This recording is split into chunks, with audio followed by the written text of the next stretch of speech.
The US State Department has been a great advocate for cities in the response to extremism and was fundamental to the launch of the Strong Cities Network in 2015 and has supported its activities since.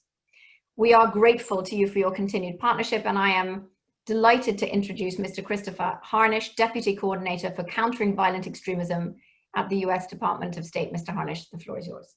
Thank you, Sasha. Greetings to everyone participating in this discussion around the world. I certainly wish we could all be together in person today. I'd like to begin by thanking the governments of Denmark, Kenya, and Lebanon for joining the United States as co-sponsors for this event on the margins of the UN General Assembly. I also thank Australia, Denmark, the Netherlands, and Norway for joining the United States in supporting Strong Cities Network. Each country has been a critical partner in global efforts to counter terrorism. Finally, I want to thank the mayors who have joined us for today's discussion. I'd also like to congratulate everyone involved in the Strong Cities Network on its 5th anniversary. Whenever I travel overseas, I receive unsolicited praise about Strong Cities Network, which is a testament to the hard work of Sasha Havlicek, Rebecca Skellett, and the rest of the ISD team that they've invested in this network.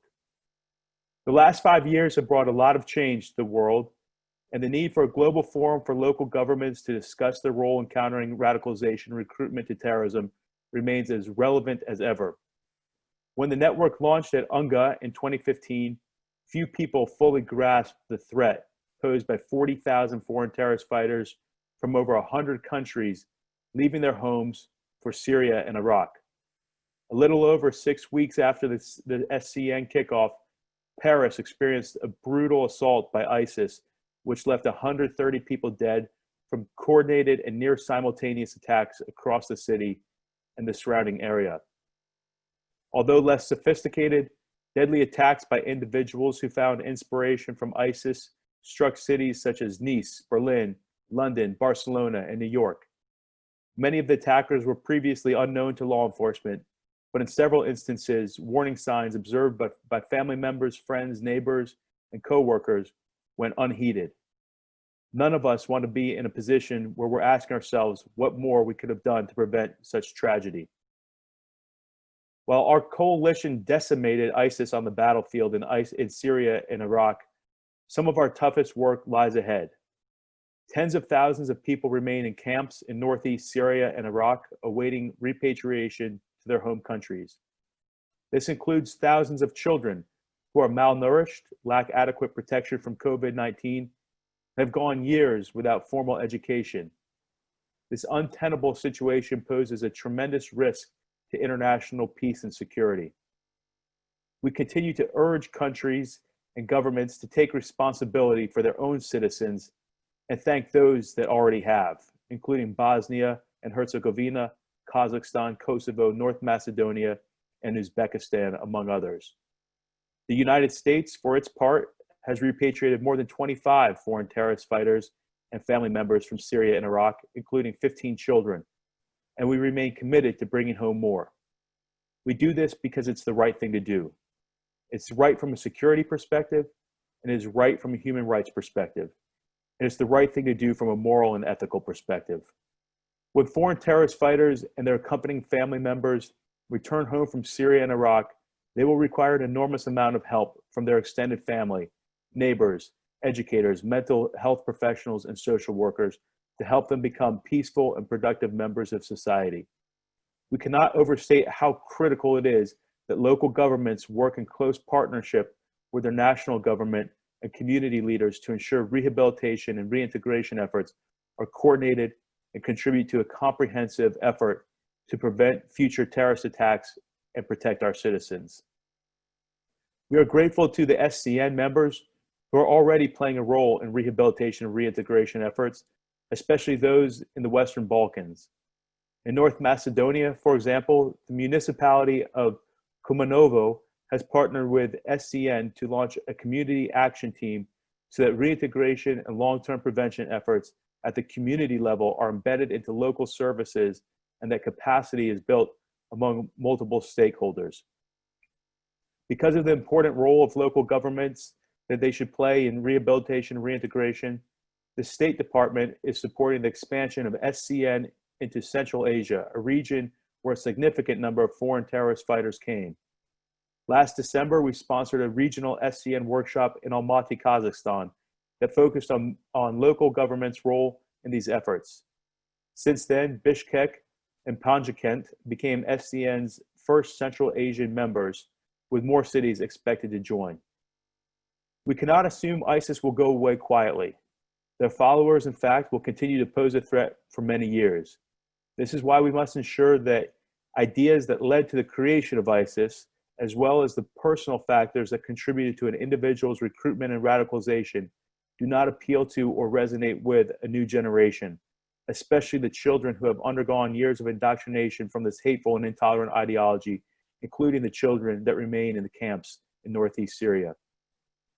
Countries must take multi-stakeholder approaches to rehabilitation and reintegration of family members that appropriately respond to their individual psychosocial needs and risks to prevent stigmatization and further radicalization.